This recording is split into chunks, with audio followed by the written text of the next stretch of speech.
السلام علیکم ورحمۃ اللہ وبرکاتہ نحمده ونصلی علی رسولہ الکریم رب اشرح لی صدری ویسر لی امری واحلل عقدۃ من لسانی یفقهوا قولی رب زدنا علما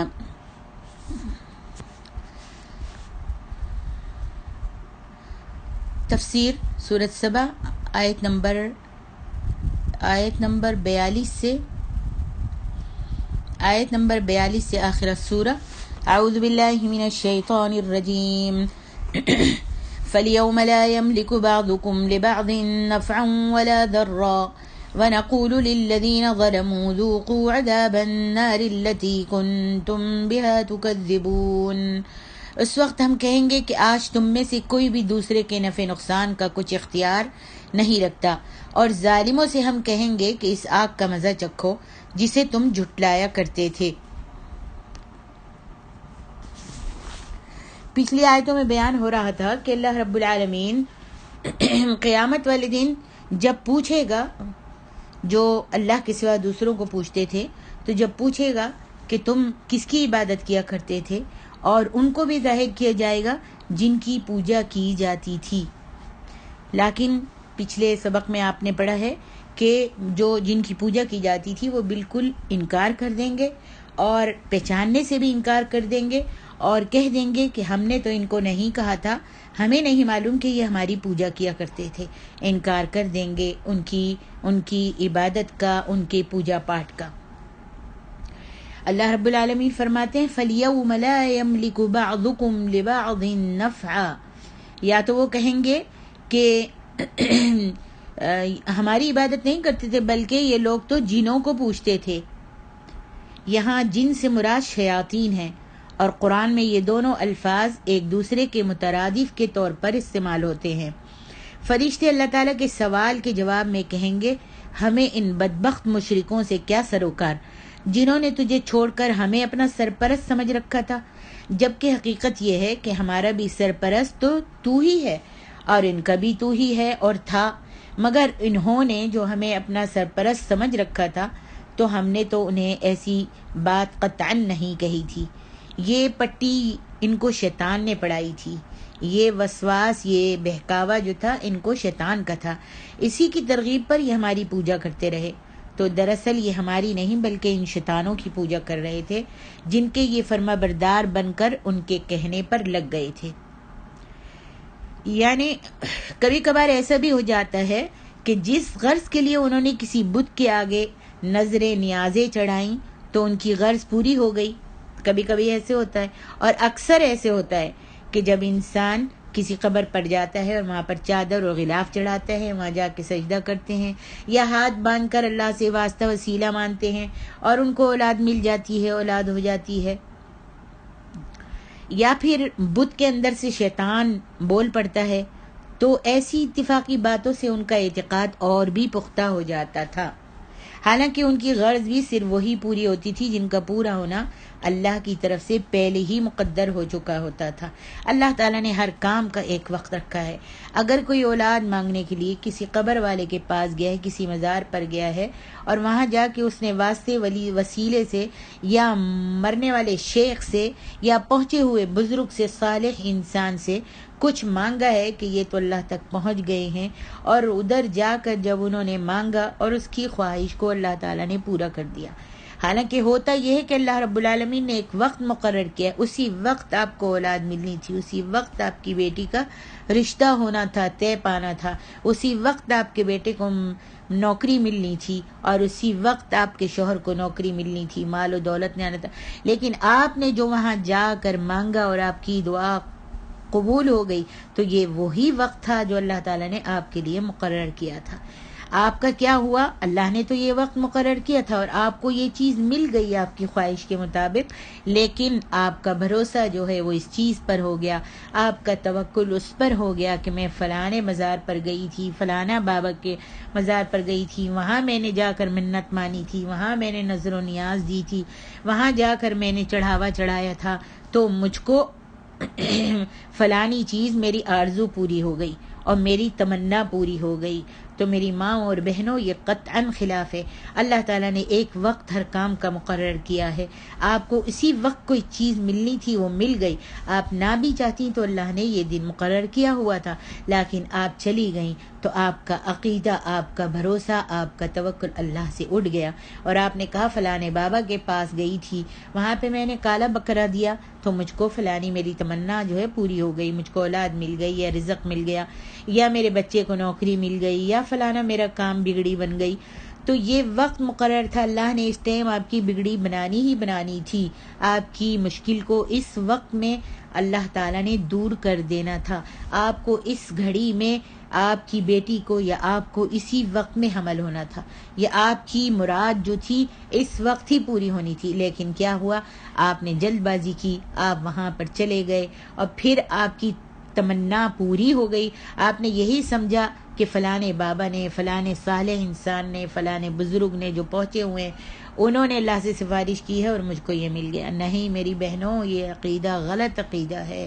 اس کا کتنی مرتبہ اللہ رب العالمین نے جگہ جگہ تذکرہ فرمایا ہے. دینے والا، لینے والا، بگڑیاں بنانے والا، مشکلیں دور کرنے والا، خوشیاں دینے والا، اولاد دینے والا. یہاں تک کہ حضرت ابراہیم علیہ السلام تو کہتے تھے کہ اللہ رب العالمین ہے جو مجھ کو ہنساتا بھی ہے اور رلاتا بھی ہے، اور وہی ہے اللہ جس کی میں عبادت کرتا ہوں، اور وہی ہے اللہ جو مجھ کو یطعمنی ویسقین، مجھ کو کھلاتا بھی ہے اور پلاتا بھی ہے. تو ہم مسلمانوں کا عقیدہ کس طرح خراب ہو گیا ہے، دیکھیے کتنا خراب ہو گیا ہے. جب وہاں چلی گئیں تو آپ کا عقیدہ یہی ہو گیا کہ فلانے بابا نے مجھے دلوایا، فلانے بابا بھی مجھے دیتے ہیں، وہاں گئی تو مجھے یہ مل گیا. لیکن نہیں میری ماں اور بہنوں، دینے والی ذات اللہ رب العالمین کی ہے. مشکلوں سے نجات دینے والی ذات اللہ رب العالمین کی ہے. اکیلے اس رب پر بھروسہ کرو، اسی سے مانگو، وہی بگڑی بنانے پر قادر ہے. آج دیکھو یہ کرونا کیسے آیا ہوا ہے، یہ وبا، یہ بلا کیسی پھیلی ہوئی ہے. یہ ایک چھوٹا سا جرثومہ جو کسی کو بھی نظر نہیں آ رہا، اس کا علاج کوئی نہیں کر رہا. تو آج میں نے ایک ویڈیو سنا تو اس میں ایک شخص کہہ رہا تھا کہ ہم تو کہتے ہیں کہ یا غوث اعظم ہماری بگڑی بنا دیجئے.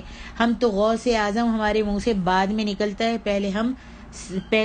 پہلے نکلتا ہے ہمارے منہ سے سجدہ ہم بعد میں کرتے ہیں. ہمارے بال بچے بھی پہلے نکلتا ہے غوث اعظم، ان کی برکت سے، ان کی رحمت سے ہماری بگڑیاں بنتی ہیں.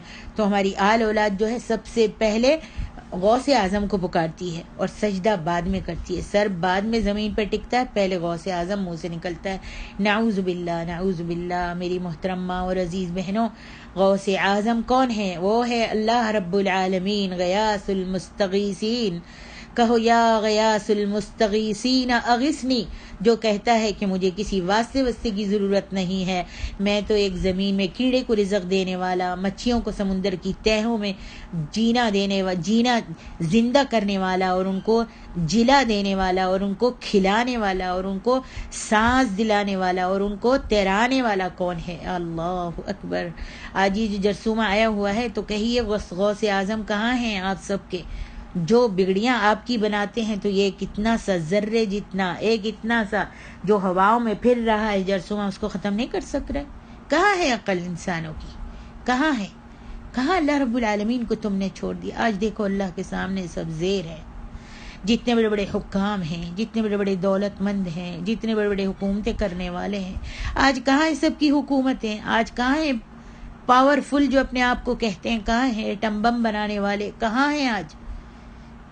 کوئی چیز ہے جو کوئی بھی ہے کسی کے دم درود میں اتنی طاقت ہے کہ اس کرونا کی وبا کو دور کر سکے؟ سارے عالم پر اللہ رب العالمین کن فیکون، ایک کن کے اشارے سے اس نے ایسی وبا پھیلائی کہ سب کے سب اپنے گھروں میں دبک گئے، اور مالکوں نے، حاکموں نے یہی کہہ دیا کہ اپنے گھروں میں چلے جاؤ. مسجدیں بند ہو گئیں، حرم شریف بند ہو گیا، حرم شریف میں خود نمازیں نہیں ہو رہی، اندر لوگ باہر ہیں. کہاں ہیں آپ لوگ؟ کہاں ہیں؟ اب بھی ڈر جاؤ اللہ تعالیٰ سے، اللہ سے ڈر جاؤ. لیکن اللہ رب العالمین بڑا حلیم ہے، وہ چاہے تو پوری دنیا کو تباہ اور برباد کر سکتا ہے، جیسے پچھلی قوموں کے لوگوں کو برباد کیا، تباہ کیا، آج ہم کو تباہ نہیں کر سکتا؟ ایک صرف اتنا سا جرثومہ بھیج کر تمہاری اور میری آزمائش کرنا چاہ رہا ہے، اور تم کو چاہتا ہے کہ تم لوٹ آؤ رب العالمین کی طرف اور اس کے آگے ہاتھ پھیلا کر توبہ اور استغفار کر لو، اپنے اپنے شرک سے معافی مانگ لو۔ آج تو مان لو کہ اللہ ہے تمہارا اور قادر ہے، جس نے سب کو سب کے گھروں میں بند کر دیا۔ باہر جانے کی بس حاکم یہی کر سکے کہ باہر مت نکلو، ڈاکٹر یہی کر سکے کہ باہر مت نکلو، اپنے اپنے گھروں میں بیٹھو۔ کسی کے پاس بھی طاقت نہیں رہی اور کوئی بھی کچھ نہیں کر سک رہا، تو اللہ کو چھوڑ کر کسی اور کو مت پکارو۔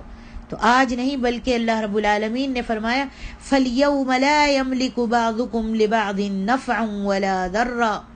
اس وقت اللہ کے حضور فرشتے بھی موجود ہوں گے، مشرکین بھی موجود ہوں گے۔ کس دن؟ یعنی قیامت والے دن۔ اور شیاطین بھی موجود ہوں گے، اور یہ سب کے سب اللہ کے سامنے محکوم اور بے بس ہوں گے۔ فرشتے بھی مشرکوں سے بیزار ہوں گے، اور شیاطین بھی، اور مشرک فرشتوں کے جواب کی وجہ سے ان سے بھی بیزار ہوں گے، اور شیطانوں سے بھی، جنہوں نے انہیں شرک کی راہ پر ڈالا تھا۔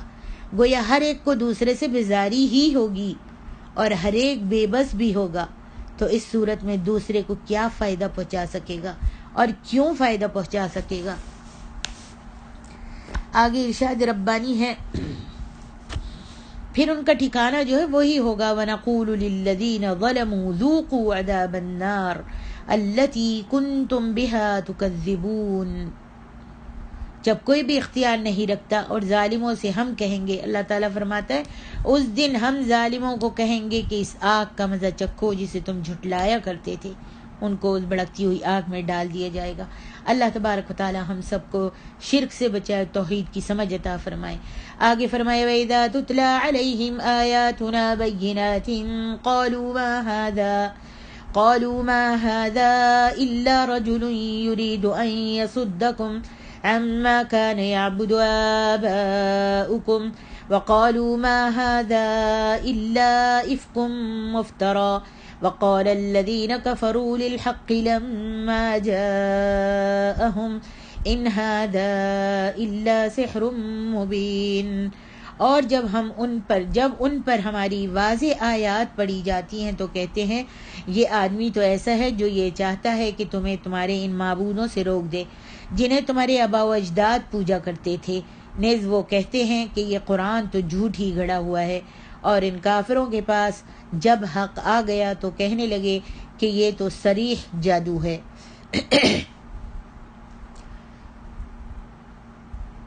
کفار کہتے تھے کہ ہمیں ہمارے طرز زندگی سے ہٹا کر ایک نئی راہ پر ڈالنا چاہتا ہے۔ کون؟ نبی علیہ الصلوۃ والسلام ایک نئی راہ پر ڈالنا چاہتے ہیں۔ ہمارا طرز زندگی وہ ہے جو ہمارے آباء و اجداد سے بڑی مدت سے رائج چلا آ رہا ہے۔ دیکھا آپ نے قریش مکہ کا کیا جواب ہوتا تھا؟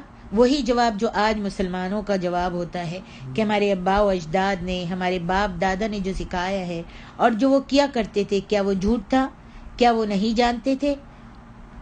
اور وہ یہ بھی کہتے تھے کہ یہ شخص یعنی نبی صلی اللہ علیہ وسلم جس راہ پر ہم کو ڈالنا چاہتے ہیں اس کی بنیاد محض اس کی اپنی اختراع کردہ باتیں ہیں۔ یہ اپنی طرف سے باتیں کر رہے ہیں اور یہ اپنی طرف سے جھوٹی جھوٹی باتیں کر کے ہم کو ہمارے آباء و اجداد کی رواج سے، آباء و اجداد کی اطاعتوں سے اور ان کے جیسی عبادتوں سے ہم کو روکنا چاہتے ہیں، اور یہ چاہتے ہیں کہ یہ خود ہمارا متبوع بن جائے اور ہم اس کے تابع بن کر رہیں۔ نعوذ باللہ۔ انہوں نے کہا کہ یہ چاہتے ہیں نبی علیہ الصلوۃ والسلام کہ ہم اس کی اتباع کریں اور بس یہ ہمارا متبوع بن جائے اور ہم اس کے تابع بن جائیں، ہم اس کی اتباع کرنے لگ جائیں۔ ہم بھلا یہ بات کیسے گوارا کر سکتے ہیں؟ انہوں نے کہا کفار مکہ نے، قریش مکہ نے، کہ ہم یہ بات کیسے گوارا کر سکتے ہیں؟ قریش مکہ کے نزدیک پیغمبر اسلام کی دعوت محض ایک اقتدار کا مسئلہ تھا، اس کے علاوہ وہ کوئی بات یا دلیل ماننے کو تیار نہیں تھے۔ یہاں پہ فرمایا وَقَالُوا مَا هَذَا إِلَّا إِفْكٌ مُفْتَرًى وَقَالَ الَّذِينَ كَفَرُوا لِلْحَقِّ لَمَّا جَاءَهُمْ ان ھذا الا سحر مبین، اللہ کے کلام یا قرآن مجید کو کفار مکہ کا جادو کہنا اس لحاظ سے تھا کہ قرآن کی جادو اثر تاثیر سے وہ خود خائف رہتے تھے، اتنی تاثیر تھی قرآن کے پڑھنے میں کہ وہ خود ڈرتے تھے، اس واسطے اس کلام کو جادو کہتے تھے۔ انہوں نے مسلمانوں پر یہ پابندی بھی لگا رکھی تھی کہ وہ قرآن بلند آواز سے نہ پڑھا کریں، کیونکہ اس طرح ان کے بیوی بچے قرآن سے متاثر ہو جاتے ہیں، حالانکہ وہ کمبخت خود اس کی تاثیر سے متاثر ہوئے بغیر نہیں رہ سکتے تھے، مگر محض ضد ہٹ درمی اور چند دنیاوی مفادات کی خاطر قرآن اور دعوت قرآن کا انکار کرتے تھے اور مذاق اڑاتے تھے۔ پھر وہ جادو سے یہ مطلب بھی لیتے تھے کہ جو شخص بھی ایمان لے آتا تھا اسے پھر یہ پرواہ نہیں رہتی تھی، اور یہ مطلب بھی لیتے، اس جادو سے یہ مطلب بھی لیتے تھے کہ جب کوئی شخص ایمان لے آتا تھا تو اس کو پرواہ نہیں رہتی تھی کہ فلاں شخص میرا باپ ہے، یا فلاں میرا بھائی ہے یا بیٹا ہے، یا فلاں میری ماں ہے یا بیٹی ہے۔ وہ جب ایمان لے آتا تھا تو سب چیزوں کو چھوڑ دیتا تھا۔ اللہ اکبر۔ اور مشرکین مکہ چونکہ ایسی جدائی ڈالنے کے لیے جادوگروں کی خدمات حاصل کیا کرتے تھے، وہ جادوگروں کے پاس جا کر ایسی خدمات لیا کرتے تھے، ایسے کام کروایا کرتے تھے، لیکن جو قرآن پر ایمان لے آتا تھا، جو ایمان لے آتا تھا، اسلام لے آتا تھا، تو وہ پھر کسی بھی کافر ماں باپ کی، بہن بھائیوں کی پرواہ نہیں کیا کرتا تھا۔ سبحان اللہ۔ اور اس کلام سے بھی ایسی جدائی پڑ جاتی تھی جیسے قرآن مجید سے جدائی پڑ جاتی تھی، ایسے مشرکین مکہ جب ان کو اپنے باپ بھائیوں کو یا اپنے شوہر کو یا اپنے بیوی کو ہاتھ میں لینا ہوتا تو جادوگروں کے پاس جاتے تھے۔ آج بھی جیسے لوگ جاتے ہیں کہ وہ میرے شوہر میرا مطیع نہیں ہے، یا میرا شوہر مجھ سے محبت نہیں کرتا، یا میری ساس جو ہے مجھ کو ہر وقت کچھ کہتی رہتی ہے، تو جادوگروں کے پاس جاتے ہیں تاکہ ان کو اپنے قابو میں کر لیں۔ اس لیے وہ اس لحاظ سے قرآن کو جادو کہتے تھے، وہ قرآن کو جادو کہتے تھے۔ بالالفاظ دیگر وہ قرآن کے منکر ہونے کے باوجود اس بات کے قائل تھے کہ قرآن اپنے اندر جادو سے بھی زیادہ تاثیر رکھتا ہے۔ اللہ اکبر۔ آج یہ قرآن ہم سب کے پاس موجود ہے، ہم جتنا بھی چاہیں اس قرآن کی برکتوں سے ہر رحمت حاصل کر سکتے ہیں، ہر مشکل کو دور کر سکتے ہیں۔ بس قرآن سے چمٹ جائیے، قرآن سے محبت کرنے لگیے، قرآن پر تدبر کرنے لگیے، قرآن سے پیار کیجیے، پھر دیکھیے اللہ تعالیٰ قرآن پر عمل کرنے سے آپ کی بگڑیوں کو کیسے سنوارتا ہے، کیسے آپ کی مشکلوں کو حل کرتا ہے، کیسے آپ کے گھروں میں خوشیاں لاتا ہے انشاءاللہ۔ آگے ارشاد ربانی ہے وَمَا آتَيْتُم مِّن كُتُبٍ يَدْرُسُونَهَا وَمَا أَرْسَلْنَا إِلَيْهِمْ قَبْلَكَ مِن نَذِيرٍ، حالانکہ ہم نے ان کفار مکہ کو نہ تو کوئی کتاب دی تھی جسے وہ پڑھتے ہوں، اور نہ ہی آپ سے پہلے کوئی ڈرانے والا ان کے پاس بھیجا تھا۔ ان کے پاس نہ کوئی نبی آیا تھا، قریش مکہ کے پاس نہ کوئی نبی آیا، اور نہ ہی اللہ کی کتاب نازل ہوئی جو اس بات کی تعلیم دیتی ہو یا کم از کم تائید ہی اس کتاب کی کرتی ہو۔ جس آبائی اور مشرکانہ دین پر یہ لوگ چل رہے ہیں وہی دین برحق ہے، یعنی ان کے پاس اپنے دین کی صداقت کے لیے کوئی سند نہیں ہے۔ یہ لوگ بس اسی بات پر مطمئن ہو کر بیٹھے ہیں کہ یہ ان کا آبائی دین ہے، ماں باپ دادا کا دین ہے۔ ان کے پاس نہ آپ کو جھٹلانے کے لیے کوئی دلیل ہے اور نہ اپنے مشرکانہ عقائد کو درست ثابت کرنے کے لیے کوئی ان کے پاس دلیل ہے۔ آگے ارشاد ربانی ہے وَكَذَّبَ الَّذِينَ مِن قَبْلِهِم مِّعْشَارَ مَا آتَيْنَاهُمْ فَكَذَّبُوا رُسُلِي فَكَيْفَ كَانَ نَكِيرِ، جو لوگ ان سے پہلے گزر چکے ہیں انہوں نے بھی حق کو جھٹلایا تھا، اور جو کچھ ہم نے انہیں دے رکھا تھا یہ لوگ اس کے عشیر کو بھی نہیں پہنچے۔ انہوں نے میرے رسولوں کو جھٹلایا تو دیکھ لو میری سزا کیسی سخت تھی۔ یعنی اقوام سابقہ جو تباہ کی جا چکی، ان قریش مکہ سے قد و قامت، ڈیل ڈول، قوت، مال و دولت اور عیش و فراوانی غرض ہر لحاظ سے بہت زیادہ تھی۔ اللہ تعالیٰ نے ہر نعمتوں سے جو پہلی قومیں جو تباہ ہوئیں، جن پر عذاب آیا، قریش مکہ سے زیادہ وہ لمبے چوڑے لوگ تھے۔ آپ قوم سمود، قوم عاد کے بارے میں پڑھ چکی ہیں۔ سب کچھ اللہ تعالیٰ نے ان کو ہر چیز سے نوازا تھا۔ یہ قریش مکہ تو ان کے مقابلے میں اللہ تعالیٰ فرماتا ہے 10واں حصہ بھی نہیں ہے، 10واں حصہ بھی نہیں۔ پھر جب ان اقوام نے ہمارے رسولوں کی تکذیب کی تو انہیں اس قوت کے باوجود تباہ اور برباد کر کے رکھ دیا گیا۔ تو آخر یہ لوگ اللہ تعالیٰ فرماتا ہے کس کھیت کی مولی ہے جو ہماری گرفت سے بچ سکیں گے۔ فرمایا قل انما اعظکم بواحدۃ ان تقوموا للہ مثنی وفرادا ثم تتفکروا ما بصاحبکم من جنہ ان هو الا نذیر لکم بین یدی عذاب شدید۔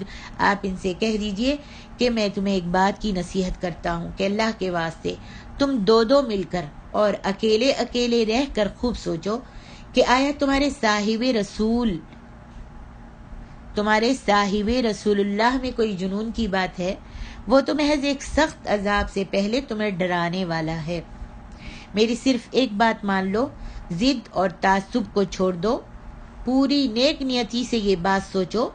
اللہ تعالیٰ نے فرمایا میرے نبی آپ کہہ دیجئے پوری نیک نیتی سے یہ بات سوچو، اکیلے اکیلے بھی سوچو، دو اور اس سے زیادہ بھی مل بیٹھ کر اور سر جوڑ کر اس بات پر غور کرو کہ جو الزام تم مجھ پر لگا رہے ہو کیا وہ درست ہے، اور تو تم جو کچھ کہہ رہے ہو نیک نیتی سے کہہ رہے ہو، میری بچپن سے لے کر آج تک کی زندگی سے تم خوب واقف ہو۔ اللہ اکبر، دیکھو تمہارے نبی کتنے پیار سے ان کو سمجھا رہے ہیں، کہتے ہیں میری بچپن سے لے کر آج تک کی زندگی سے تم خوب واقف ہو، میری صداقت میری دیانت کے تم آج تک قائل رہے ہو۔ کیا یہ امر واقعی نہیں کہ آج سے چند ہی سال پہلے تعمیر کعبہ کے دوران جب تم میں حجر اسود کو رکھنے کے سلسلے میں تم میں جھگڑا پیدا ہو گیا تھا تو تم نے کہا تھا کہ صبح جو شخص سب سے پہلے کعبے میں حرم میں داخل ہوگا تم اسے اس کا حکم تسلیم کر لو گے؟ پھر جب میں اللہ اکبر، نبی علیہ الصلوۃ والسلام فرماتے ہیں پھر جب میں صبح کعبہ میں آیا تو تم سب نے برضا و رغبت مجھے حکم تسلیم کرنے پر اتفاق کر لیا تھا، اور آپ جب سب سے پہلے حرم شریف میں داخل ہوئے تو آپ نے کہا کہ اس پتھر کو کہاں پہ رکھو؟ چادر میں رکھو۔ قریش مکہ میں بڑی لڑائی ہو رہی تھی، سردار مکہ میں بڑی لڑائی ہو رہی تھی کہ اس حجر اسود کو کعبے میں کون لگائے گا۔ تو پھر اس بات پر فیصلہ ہوا کہ صبح کو جو شخص سب سے پہلے کعبہ میں حرم میں داخل ہوگا وہی اس کو پتھر کو حجر اسود کو کعبے کے پاس کعبے پہ لگائے گا۔ صبح کو جب نبی علیہ الصلوۃ والسلام صبح سب سے پہلے داخل ہوئے تو سب دیکھ کر حیران ہو گئے اور کہا کہ امین آ گیا، صادق آ گیا۔ پھر نبی علیہ الصلوۃ والسلام نے کیا کیا؟ اللہ اکبر، ایک چادر لی اور چادر کے کونے جو تھے جتنے بھی سردار تھے سب نے پکڑا اور اس پتھر کو اس چادر کے اوپر رکھا گیا، اور جب کعبے کے پاس آئے تو نبی علیہ الصلوۃ والسلام نے اپنے ہاتھ سے اس حجر اسود کو اٹھا کر اس کونے پر لگا دیا۔ تم سب کو کونوں سے چادر اٹھانے کو کہا تھا، پھر مطلوبہ بندی پر پہنچنے پر میں نے حجر اسود خود اٹھا کر اس مقام پر رکھ دیا تھا۔ تو تم سب نے نہ صرف یہ کہ میرے فیصلے کو برضا و رغبت تسلیم کر لیا تھا بلکہ میری دانش مندی کی داد بھی دی تھی، اور آج تم ہی لوگ ہو جو مجھے دیوانہ کہتے ہو۔ اللہ اکبر، کبھی یہ کہتے ہو کہ میں نے اللہ پر جھوٹ باندھا ہے، اور کبھی یہ کہتے ہو کہ میں قرآن خود بنا کر تمہیں دھوکہ دے رہا ہوں۔ خدا کے لیے کچھ تو انصاف کی بات کرو۔ ما صاحبکم من جنہ ان هو الا نذیر لکم بین یدی عذاب شدید۔ کیا تمہارے خیال میں اس لیے دیوانہ ہوں کہ تمہیں یہ بتا رہا ہوں کہ جو طریق زندگی تم نے اپنا رکھا ہے وہ غلط ہے اور اس کے برے انجام سے ڈرا رہا ہوں؟ اور اگر میں یہ کہہ دیتا کہ شاباش تم لوگ بہت ٹھیک جا رہے ہو تب تو سارا معاملہ جو تھا وہ ٹھیک تھا، اور اگر میں تمہیں چند ٹھوس حقائق کی اطلاع دیتا ہوں تو تم مجھے دیوانہ کہنے لگے ہو۔ آگے ارشاد ربانی ہے قل ما سألتکم من اجر فهو لکم من اجری الا علی اللہ وَهُوَ عَلَى كُلِّ شَيْءٍ شَهِيدٌ۔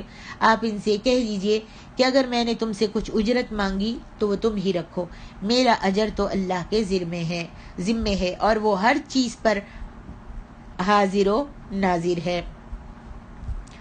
دوسری بات یہ بھی سوچو، نبی علیہ الصلوۃ والسلام نے فرمایا کہ اللہ تعالیٰ نے فرمایا میرے نبی کہہ دیجئے، دوسری بات یہ بھی سوچو کہ جب سے میں نے دعوت اللہ کا کام شروع کیا ہے، دن رات اسی کام میں لگا ہوا ہوں، تم سب لوگوں کی دشمنی بھی مول لے لی ہے، اپنا روزگار بھی ختم کر دیا ہے، تم سے بھی نہ کوئی معاوضہ طلب کرتا ہوں، نہ کوئی دوسری غرض رکھتا ہوں، تم سے میں نے کبھی مزدوری مانگی، کبھی نہیں مانگی، یہ دعوت اللہ کی، توحید کی طرف بلانے کی۔ تو کیا ایک دنیا دار یا فریب کار اور اقتدار کا بھوکا یہ کام کر سکتا ہے، یا ایسی بے لوث خدمت سر انجام دے سکتا ہے؟ میں تم سے پیسہ بھی نہیں مانگتا، البتہ یہ ضرور چاہتا ہوں کہ تم غلط راستے کو چھوڑ کر سیدھے راستے کی طرف آ جاؤ، یہی میرا تم سے معاوضہ ہے اور یہی مطالبہ ہے، اور اس میں تمہاری ہی بھلائی ہے۔ آگے ارشاد فرمایا قل ان ربی یقذف بالحق علام الغیوب قل جاء الحق وما يبدئ الباطل وما يعید۔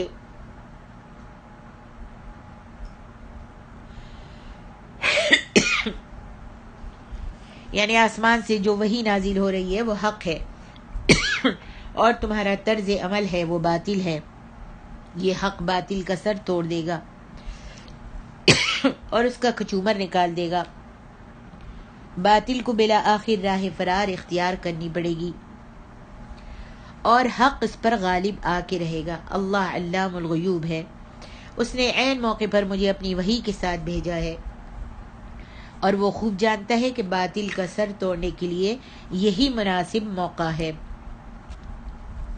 فرمایا قل جاء الحق وما يبدئ الباطل وما يعید، آپ کہہ دیجئے کہ حق آ گیا اور باطل نے تو پہلی بار کچھ پیدا کیا نہ دوبارہ کچھ کر سکے گا۔ باطل نے نہ پہلی بار کچھ پیدا کیا اور نہ دوبارہ کچھ کر سکے گا۔ یہاں باطل سے بعض لوگوں نے مراد معبودان باطل لیا ہے، یعنی ان باطل معبودوں نے کائنات میں پہلے بھلا کون سی چیز پیدا کی تھی کہ اب وہ دوبارہ کچھ کر سکیں گے۔ مطلب یہ ہے کہ یہ معبود قطعی بے اختیار اور مجبور محض ہے، تم لوگ ان سے خواہ مخواہی کئی طرح کی توقعات وابستہ کیے بیٹھے ہو، اور اگر باطل کو اپنے ہی معنوں میں لیا جائے تو مطلب یہ ہوگا کہ باطل کو کبھی استقلال نصیب نہیں ہوتا، جسے ہم اپنی زبان سے کہتے ہیں کہ جھوٹ کے پاؤں نہیں ہوتے۔ کسی بھی بات کی تحقیق شروع کرو، باطل کو فوراً وہاں سے رخصت ہونا پڑے گا۔ باطل کی ضد حق ہے، یعنی جو حق آ جاتا ہے باطل خود بخود رخصت ہوتا چلا جاتا ہے۔ فتح مکہ کے دن جب نبی علیہ الصلوۃ والسلام اپنی چھڑی سے بتوں کو گرا رہے تھے تو اس وقت ساتھ ساتھ یہ آیت بھی آپ پڑھتے جاتے تھے، جاء الحق وزهق الباطل ان الباطل كان زهوقا۔ اللہ اکبر۔ آگے فرمایا قل ان ضللت فانما اضل على نفسي وان اهتديت فبما يوحي الي ربي انه سمیع قریب۔ آپ ان سے کہیے کہ اگر میں راہ بھولا ہوا ہوں تو اس بھول کا وبال مجھ پر ہوگا، اور اگر میں سیدھی راہ پر گامزن ہوں تو اس کی وجہ یہ ہے کہ میرا پروردگار میری طرف وحی کرتا ہے، وہ یقیناً سب کچھ سننے والا ہے اور قریب ہے۔ فرمایا اگر میں نے یہ محض ایک ڈھونگی رچایا ہوا ہے تو آخر یہ کتنے دن چل سکتا ہے، جبکہ حقیقت یہ ہے کہ جھوٹ کے پاؤں نہیں ہوتے۔ اس صورت میں بھی تمہیں میری فکر نہیں کرنی چاہیے، میں اس باطل کے انجام سے جلد از جلد خود ہی دوچار ہو جاؤں گا اور اس کا وبال تم پر کچھ نہیں ہوگا، لیکن اگر میں راہ راست پر ہوں تو اس راست روی کا ذریعہ سوائے وحی الہی کے اور کیا ہو سکتا ہے؟ تمہارے پاس تو تقلید آبا ذریعہ معلومات ہیں، میرے پاس تو وہ بھی نہیں۔ تمہارے پاس تو تقلید آبا ذریعہ معلومات ہیں، میرے پاس تو وہ بھی نہیں۔ اس صورت میں تم خود ہی سوچ لو کہ تمہارا انجام کیا ہو سکتا ہے۔ میرا پروردگار جو اس پیغام کو بھیجنے والا ہے ہماری سب باتیں سن رہا ہے اور وہ جلد ہی حق کی مدد فرمائے گا۔ وَلَوْ تَرَى إِذْ فَزِعُوا فَلَا فَوْتَ وَأُخِذُوا مِن مَّكَانٍ قَرِيبٍ، کاش آپ دیکھیں جب وہ گھبرائے ہوئے ہوں گے تو بچ نہیں سکیں گے بلکہ قریب ہی سے پکڑ لیے جائیں گے۔ ایسے مجرموں کو کہیں دور سے تلاش نہیں کرنا پڑے گا، بلکہ وہ جہاں بھی ہوں گے وہیں گرفتار کر لیے جائیں گے، کہیں بھاگ کھڑا ہونے میں ان میں ہمت ہی نہیں ہوگی۔ اللہ اکبر۔ وقالوا آمنا به وَأَنَّا لَهُمُ التَّنَاوُشُ مِن مَّكَانٍ بَعِيدٍ، اور کہیں گے کہ اب ہم اس پر ایمان لے آئے، اور اتنے دور مقام سے اب انہیں ایمان حاصل کرنا کہاں سے میسر ہوگا، حالانکہ اس سے پہلے وہ دنیا میں انکار کر چکے تھے، اور بن دیکھے بغیر دیکھے اندھیرے میں انہیں بہت دور کی سوچتی تھی۔ یعنی ایمان لانے کا مقام تو دنیا سے، اور اس وقت وہ عالم آخرت میں پہنچ چکے، اور ان دونوں کے درمیان طویل فاصلہ ہے اور طویل مدت ہے، پھر وہ ایمان کیسے حاصل کر سکتے ہیں؟ بالالفاظ دیگر، ایمان تو ایمان بالغیب کا نام ہے، اور اس کا مقام دنیا ہے، جہاں کئی غیب کے پردے پڑے ہوئے ہیں، اور آخرت میں غیب کا کوئی پردہ باقی نہیں رہے گا۔ ہر شخص حقیقت حال کو اپنی آنکھوں کے سامنے دیکھ لے گا۔ وہاں ایمان لانے یا ایسی بات کہنے کا کچھ بھی مطلب نہیں ہوگا۔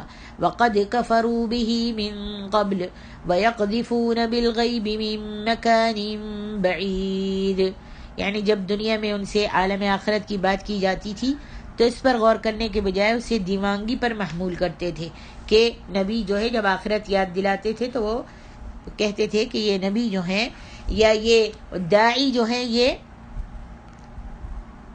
دیوانے ہو گئے۔ کبھی دائی حق کو مفتری علی اللہ کے لقب سے نوازتے تھے، کبھی کہتے تھے کہ اسے کوئی اجمی سکھا جاتا ہے، کبھی اس کو ساحر، کاہن اور شاعر کے طعنے دیتے تھے۔ ان دل کے اندھوں کو جہالت کے اندھیروں میں بہت دور کی سوچتی تھی، لیکن نیک نیتی کے ساتھ غور و فکر کرنے کا نام ہی نہیں لیتے تھے۔ اس وقت ان کی خواہشات کیا ہوں گی؟ یہی کہ ہم ایمان لے آئے۔ کب؟ آخرت میں ہم ایمان لے آئیں، یا ہمیں دوبارہ دنیا میں بھیج دیا جائے، یا کوئی ایسی صورت بن جائے کہ ہم عذاب سے بچ سکیں، یا ہمارے لیے کوئی سفارش کرنے والا یا ہمارا کوئی مددگار ہی اٹھ کھڑا ہو۔ اس دن ان کی اس قسم کی تمام خواہشات کو یوں ختم کر کے انہیں مایوس کر دیا جائے گا جیسے ان کی خواہشات کے آگے بند باندھ کر انہیں ان سے یکسر اجھل کر دیا گیا ہے، پھر انہیں سوائے عذاب بھگتنے کے کوئی دوسرا خیال بھی نہیں آ سکے گا۔ آگے ارشاد ربانی ہے، وَحِيلَ بَيْنَهُمْ وَبَيْنَ مَا يَشْتَهُونَ كَمَا فُعِلَ بِأَشْيَاعِهِمْ مِنْ قَبْلُ إِنَّهُمْ كَانُوا فِي شَكٍّ مُرِيبٍ۔ اس وقت ان کے اور ان کے خواہش کی چیزوں کے درمیان پردہ حائل ہو جائے گا، جیسا کہ اس سے پہلے ان کے ہم جنسوں سے یہی سلوک کیا گیا تھا، وہ بھی ایسے شک میں پڑے ہوئے تھے جو انہیں بے چین کیے ہوئے تھا۔ اشیاء شیعہ کی جمع ہے، اور شیعہ کے معنی پارٹی یا سیاسی فرقہ ہے جس کی بنیاد عقیدے کا اختلاف ہو، اور شیعہ کی جمع شیعہ بھی آتی ہے، شیعہ کی جمع شیعہ بھی آتی ہے، اور جب اس کی جمع اشیاء آئے تو اس کے معنی ایک ہی جیسی عادات و اطوار رکھنے والے لوگ ہوتے ہیں، خواہ وہ پہلے گزر چکے ہوں یا موجود ہوں۔ اور قریش مکہ کی بنیادی گمراہیاں دو تھیں، ایک بت پرستی اور اللہ سے شرک، اور اپنے بتوں کو اختیار و تصرف میں اللہ کا شریک سمجھنا، دوسرا جو تھا انکار آخرت۔ اب جو لوگ بھی ان دو قسم کی گمراہیوں میں قریش کے ہمنوا ہوں گے وہ سب قریش کے اشیاء ہیں، خواہ وہ قریش سے پہلے گزر چکے ہوں یا بعد میں آئے۔ اللہ تعالیٰ یہ فرما رہے ہیں کہ اس قسم کے لوگوں کے ان عقائد کی بنیاد علم پر نہیں ہوتی، بلکہ محض شکوک و ظنون پر ہوتی ہے۔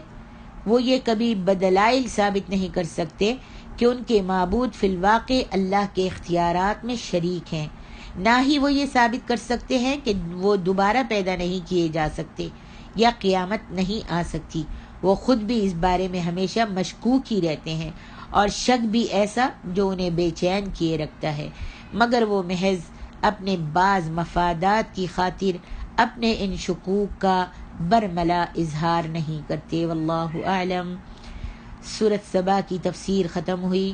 اللہ رب العالمین ہم سب کو اس پر عمل کرنے کی توفیق عطا فرمائے، اور اگر مجھ سے کوئی غلطی ہو گئی ہے ترجمے میں یا قرآن کے زیر زبر میں یا کہ تفسیر میں، تو اللہ رب العالمین معاف کر دے، اور وہ تفسیر جو ہے وہ اللہ اور اس کے رسول کی طرف سے نہیں بلکہ میرے اور شیطان کی طرف سے ہے۔ اللہ ہم کو معاف کر دے، اور اللہ رب العالمین ہماری یہ چھوٹی سی کاوش کو قبول فرما لے۔ السلام علیکم ورحمۃ اللہ وبرکاتہ۔